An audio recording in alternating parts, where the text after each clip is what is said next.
కల్తీ ఉన్నది ఎవరు చేసినా కానీ ఫస్ట్ వాళ్ళ మీద రేడ్ లేయాలి.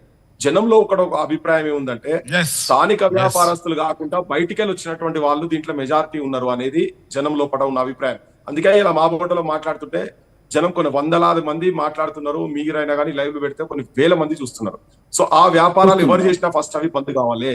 అవి అయినా నెక్స్ట్ మినిట్ ఇల్లీగల్ దందాలు బంద్ అయితే ఇక్కడ లోకల్ వ్యాపారస్తులు తప్పకుండా ఇప్పుడు ఏమంటే మీకు ఒక ఉదాహరణ చెప్తున్నా. ఎట్లుంటదంటే ఇప్పుడు శ్రావణ్ బాయ్ వాళ్ళ ఫాదర్ దందా చేసిన అనుకోండి, కొబ్బరికాయలు మంచి కొబ్బరికాయలు తీసుకొచ్చి చుట్టుపక్కల గుడికాడ కాబట్టినే గుడికాడ పవిత్రమైన ప్లేసు వచ్చేటోళ్ళు కూడా కళ్ళ ముంగడ వాడకట్టోళ్ళు ఉంటారు కాబట్టి వాళ్ళు పొద్దున్న లేసే కళ్ళ ముంగడ చూసేటోళ్లకు వాళ్ళకు డూప్లికేట్ మాల్ అమ్మేటందుకు ఒప్పుకోదు. కానీ బయటికి వెళ్ళి వచ్చిన వాళ్ళు మెజారిటీ అట్లా చేస్తున్నారని జనం లోపల అభిప్రాయం ఉన్నది. వాళ్ళ దగ్గర బంగారం మీరు అన్నారు 5%, 6% ఇక్కడ ఇష్టోళ్ళు కూడా ఉన్నారు. వీళ్ళు బంద్ కావాలి, వాళ్ళు బంద్ కావాలి. అలా మెజారిటీ వాళ్ళు ఉన్నారు అనేది జనం లోపల అభిప్రాయం ఉన్నది. అది జరుగుతున్నది. అది వాస్తవంగా చాలా ప్రాంతాలకి వెళ్ళి వస్తున్నటువంటి సమాచారం. దాన్ని ప్రాపర్ గా గవర్నమెంట్ ఈ యాక్ట్ తీసుకొచ్చి ఇల్లీగల్ దందాలు కనుక బంద్ చేస్తే ఇసలు ఈ లొల్లే ఉండదు. ఇప్పుడు నిన్న మొన్నటి వరకు వాళ్ళ మీద రేట్స్ జరగలే. అందుకే చెప్పిన నేను ఇక్కడ ఉన్నటువంటి కొంత రాజకీయ వ్యవస్థ కొంతమంది అధికారులు వాళ్ళతో చేతులు కలుపుతున్నారు కాబట్టి దందాలు నడిచినాయి. ఇవాళ ఎట్లా దొరుకుతాయి? ఇప్పుడు వరంగల్ రేట్ చేస్తే మరి అంతకుముందు కూడా అవే దందాలుగా జరిగేది. ఇవన్నీ జరిగేది ఉంటే వాళ్ళ దుకాణాలు బంద్ అవుతాయి. లోకల్ వాళ్ళు డెఫినెట్ గా రక్షణ మాత్రం జరగాలి. ఇక్కడ మెజారిటీ వాళ్ళు ఉన్నారు అనేది జనం లోపల అభిప్రాయం. ఎందుకంటే ఇలా బిజినెస్ లో మెజారిటీ వాళ్ళే ఉంది. ఇప్పుడు మన దగ్గర 10 దుకాణాలు ఉన్నాయి అనుకోరు. ఇప్పుడు నాకు తెలిసిన అని చెప్పారు అన్న ఇంతకుముందు 100% మనవి ఉంటాయి, ఇలా 80% వాళ్ళవి ఉన్నాయి. మనోళ్ళకి ఖాళీ 20% ఉన్నాయి. అది కూడా 10% ఇంకా తగ్గిపోయేటట్టున్నది. ఎందుకు తగ్గుతున్నది అనేది ఒకటి చేయాలి. అదే దాని మీద ప్రాపర్ గా ఒక అవగాహనకు రావాలి. ఎందుకు వాళ్ళ బిజినెస్ సక్సెస్ అవుతున్నాయి అనేది స్టడీ చేయాల్సిన అవసరం ఉన్నది. ఆ స్టడీ చేస్తేనే మేము చేసినంత మటుకైతే కొంచెం ఈ దందాల ఇల్లీగల్ దందాల వాళ్ళు కొంచెం అడ్వాన్స్ ఉన్నారు. వాళ్ళ చాకచక్యం జర ఎక్కువ ఉన్నది కాబట్టి వాళ్ళు పైకి రాగలుగుతున్నారు, పైసలు సంపాదించగలుగుతున్నారు అని. లోకల్ స్టాండ్ ఉన్నోనికి ఎవరికైనా కానీ ఆ ప్రాంతం ప్రజల మీద కానీ వాళ్ళ జీవన విధానం మీద కానీ ఎన్ని చెప్తున్నా ఏం చేసినా ప్రభుత్వం చలనం రావాలి. ప్రభుత్వం ఈ సబ్ స్టాండర్డ్ అని లేకపోతే దందాలు చేసేది ఇవన్నీ పదాలకు కూడా చెక్ పెట్టాల్సింది పృథ్వీ గారో, శ్రవణ్ గారో, శ్యామ్ గారో, నేను మనమో కాదు. ప్రభుత్వాలు చెక్ పెట్టాలి. ప్రభుత్వమే పెట్టాలి. ప్రభుత్వం మీద ఒత్తిడి చేస్తాం. రేపు అవసరమైతే దీని మీద ఉద్యమాలు నిర్మాణం చేస్తాం. ఇవి రేపు ఎవరెవరైతే రక్షణ చట్టానికి సపోర్ట్ చేసే జనంలో పడబోయి ఇగో మేము గివి పెడతాం, గివి చేస్తాం అని అన్నోనికే రేపు జనం కూడా ఓటేస్తారు. ఇదేదో ఓవర్ నైట్ అయ్యేది కాదు, ఇది పాలపొంగు కాదు. ఇది మేము దీన్ని పక్కా ప్రణాళికతోటి కింది జనం దాకా తీసుకుపోతాం. ఒకవేళ మనది వాస్తవం అనిపిస్తే జనం యాక్సెప్ట్ చేస్తారు. లేకపోతే పృథ్వీరాజ్ ఎవడు ఉన్నట్లేమీ ఉండదు. వాస్తవాలు ఉన్నప్పుడే జనం సపోర్ట్. తెలంగాణ మూమెంట్ అప్పుడు గట్టినే అన్నారు, గీలతో ఏమైతే గాలతో ఏమైతే మ్యాడ్ క్యాప్స్ అసోసియేషన్ అని పెట్టినాం మేము. పిచ్చోళ్ళ సంఘం, తెలంగాణ పిచ్చోళ్ళ సంఘం అని అట్లా తిరిగిన వాళ్ళం. సో ఇలా last end of the day Telangana సమాజం మొత్తం ఒకటైందా లేదా? అట్లే సమస్య ఉన్నప్పుడు అవుతుంది, బరాబర్ అవుతుంది. రాజకీయ పార్టీలు కూడా రావాల్సిందే, తప్పదు. ఎవరైనా ఇల్లీగల్ దందా యాక్సెప్ట్ చేయాల్సిన అవసరం లేదు. కానీ కొంతమంది వాళ్ళు ఇచ్చేటువంటి ఫండింగ్లకు మన ప్రాంతంలో ఉన్నటువంటి వాళ్ళు కూడా కొంతమంది వాళ్ళతో చేతులు కలిపిన అభిప్రాయం ఉన్నది. ఇప్పుడు అందుకే కదా ఇలా నా మీద కేసు ఎందుకు పెట్టినరు. ఇలా మేమైతే అనలే, ఎక్కడ బైకాట్ అని నేనైతే అనలే, నేను ఎక్కడ అనలే. మరి ఎందుకు పెట్టిరు? ఇప్పటికి ఇంకా ఎంబడి పడుతున్నారు. పెట్టని 100 కేసులు పెట్టని భయపడేది లేదు. నేను జైల్లో గదే మాట్లాడతా, నేను ఎక్కడున్నా గదే మాట మాట్లాడతా. ఉన్నది ఉన్నట్టు నాకు అనిపించింది నేను మాట్లాడతా. ఓకే, వాళ్ళ కేసులకు నేను భయపడేది లేదు.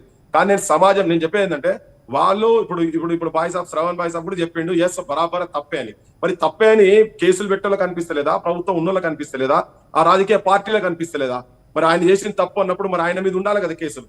ఆయన మీదనేమో అంటే చట్టం ఉన్నోని చేతిలో చుట్టం అనేటందుకు ఇది ఒక మళ్ళొక ఉదాహరణగా మనం తీసుకొచ్చి పెట్టొచ్చు. ఏం పిటిషన్ లెక్క నడుస్తున్నది. ఇలా మా బొట్టలో ఏమో బొక్కల వారేస్తారు, తిట్టినోన్నేమో సమాజాన్ని విచ్ఛిన్నం చేసేటువంటి శక్తులు వాళ్ళే ఆర్గనైజేషన్స్ కులాల పేరు మీద పెట్టుకుంటారు, వాళ్ళే మాట్లాడతారు, జాతుల మీద మాట్లాడతారు, వాళ్ళ మీద ఏముండదు. కానీ మా బొట్టలో ఇదేంద్ర నాయన మేధావులతో పెట్టినా, మేధావులతో చర్చ జరగాలి కదా. అక్కడ మార్వాడి హఠావ్ అని ఎక్కడ లేదు కదా, టైటిల్ ఎక్కడ కూడా. మరి మా బొట్టలను పట్టుకొని వీళ్ళు ఎవరో ఫైనాన్స్ చేస్తున్నారనే మాటలు మాట్లాడేందుకు బుద్ధి ఉండాలకు తినని మాట్లాడేటోళ్ళకు. పైసా మీరు కూడా మీ పార్టీలో మాట్లాడుతున్నారు కొంతమంది, చెప్పండి వాళ్ళకు ఇది ఏంది అంటే ఏమైతుంది అంటే దీన్ని ఏం కాదు.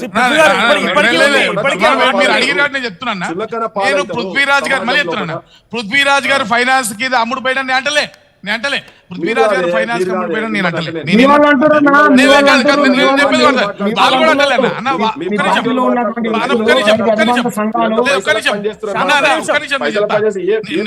నేను చెప్పు ఇట్లా ఏ పైసలు మా వాళ్ళు కూడా మిమ్మల్ని వ్యక్తిగతంగా అంటలే. కానీ మీరు ఒకసారి మా వాళ్ళు కూడా మిమ్మల్ని వ్యక్తిగత అంటలే. నేను ఏమన్నా మీరు ఒక్కసారి దయచేసి నేను చెప్పిన దాంట్లో నిజమా కాదో మీరు తెలుసుకున్న తర్వాత చెప్పండి, నేను ఇబ్బంది అవ్వట్లేదు. కానీ వాస్తవంగా ఏ దేశంలో ఎటువంటి కల్లోలాలైనా ఒక డిస్టర్బెన్స్ వచ్చినా దాన్ని వాడుకునేటువంటి శక్తి ప్రయత్నం చేస్తారు.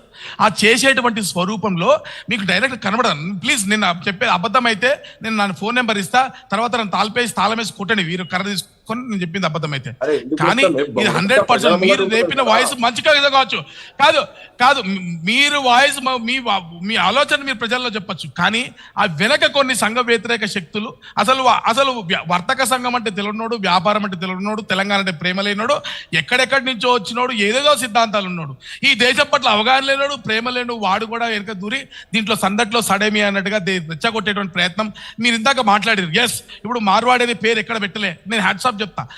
మార్వాడి అనే పేరు పెట్టినప్పుడు మిమ్మల్ని దాంట్లో కంప్లీట్ గా దాన్ని బాధ్యులు చేయాల్సిన అవసరం లేదు. కానీ ఎవరైతే మార్వాడి గో బ్యాక్ పేరుతో, ఒక కులం పేరుతో, ఒక మతం పేరుతోనో ప్రజల్ని కంచేలేగా రాసిన నా సామాజిక స్మగ్లర్లు అనేది కరెక్ట్, ఎంతవరకు కరెక్ట్ మీరు చెప్పండి. అట్లనే అనేక రకాలుగా రాసిరు. ఈ విధంగా కులం పేరుతోనో మతం పేరుతోనో చిచ్చు పెడితే 100% తప్పు అని నేను అంటున్నా. అటువంటి వాళ్ళని వ్యతిరేకిస్తున్నాం తప్ప ఫ్రీ వాయిస్ ఇచ్చేటోళ్ళని మేము ఏం వ్యతిరేకిస్తలేం. మీ వాయిస్ మీరు ఇవ్వచ్చు, కానీ వెనక చేరేటువంటి దొంగలు, కుహానా లౌకికవాదులు, దేశ వ్యతిరేక శక్తులు ఎవరైతే ఉన్నారో వాళ్ళతో తస్మాత్ జాగ్రత్త. వాళ్ళు మిమ్మల్ని హైజాక్ చేయకుండా మీరు కాపాడుకోండి, మిమ్మల్ని మీరు కాపాడుకోండి. అదే మేము చెప్పేది. మమ్మల్ని ఎవరు హైజాక్ చేసే సీన్ లేదే, గుర్తుపెట్టుకోర్రి, మమ్మల్ని హైజాక్ చేసే సీన్ లేదు. అందుకే నేను బండి సంజయ్ కూడా పేరు తీసి అన్నా, రోహింగ్యా మాట్లాడితే మా బొట్టల మీద అట్లా అంటారు, మరి మీరేం చేస్తున్నారు అని చెప్పని. బాధ్యత మీది కదా, మంత్రి మీరు కదా, ఇలా చెప్తున్నా కదా, మళ్ళీ చెప్తున్నా చలో ఎక్కడెక్కడ ఐఎస్ఐ వాళ్ళు ఎవరెవరు ఉన్నారో ఎవడైనా పర్వాలేదు, మన ప్రాణం పోయినా మంచిదే. మీకన్నా ముందు తుపాకి నాకు కొట్టిరి కాలువక్కుతాడు గురి వాళ్ళని, దొంగలు దేశ ద్రోహులు ఎవడైతే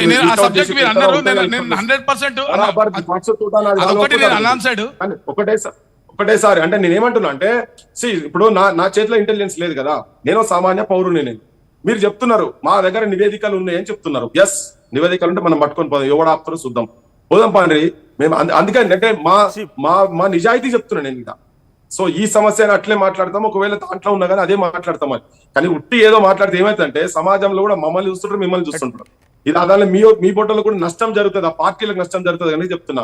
అందుకే ఏదైనా ఉంటే వాస్తవికంగా మాట్లాడండి. ఇప్పుడు మొన్న ఎవడు అంటాడు, అరే ఏం చదువుకున్నారా, మరి నేను చదువుకున్నది MBA, MBA, PhD, నేను అంతర్జాతీయ స్థాయి యూనివర్సిటీలలో లెక్చర్లు ఇచ్చి వచ్చిన.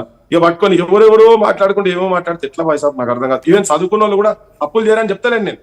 మీరు కూడా అదే యూనివర్సిటీ, నేను అదే యూనివర్సిటీ, మనోజ్ అదే యూనివర్సిటీ, ఉన్న వాళ్ళందరం అక్కడి నుంచి వచ్చిన వాళ్ళమే. కానీ ఏదైనా కానీ మనం ఇప్పుడు నేను కూడా ఒక కన్స్ట్రక్టివ్ అప్రోచ్ తో మాట్లాడుతున్న క్రమంలో ఇవన్నీ భాష మాట్లాడినా. అంటే ఇప్పుడు విచ్ఛిన్న శక్తులు ఎవరు? పృథ్వీ గారు ఒక నిమిషం, ఏమన్నానంటే ఇందాక శ్రవణ్ గారు మాట్లాడుతూ మా వాళ్ళు ఎవరు అనట్లేదు అంటున్నారు. శ్రవణ్ గారు బహుశా మీకు తెలియకపోవచ్చు, బట్ ఒక స్టేట్మెంట్ ఇక్కడ వాళ్ళు చెప్పింది మీకు ముందు ఉంచుతాను, మరి దాన్ని మీరు సమర్థిస్తారా వివరిస్తారా మీ ఇష్టం. మరి కొంతమంది ఎవరైతే మార్వాడీలకు సంబంధించి, ఇక్కడ మార్వాడి అనేది కేవలం ఒక కమ్యూనిటీ అంటున్నారు. సో మార్వాడి అనే కమ్యూనిటీకి సంబంధించి మీరు ఒక వ్యక్తిని గురించి విభేదిస్తే మొత్తం సమాజానికి అంటున్నట్టుగానే ఆయన సమాజాన్ని పట్టుకుని అన్నాడు కదా, తెలంగాణ వాళ్ళు తాగుబోతారని స్టేట్మెంట్ పాస్ చేసింది కదా, ఇవన్నీ కూడా డెఫినెట్గా తెలంగాణ సమాజం కూడా ఆపాదించుకుంటుంది. సో దీనికి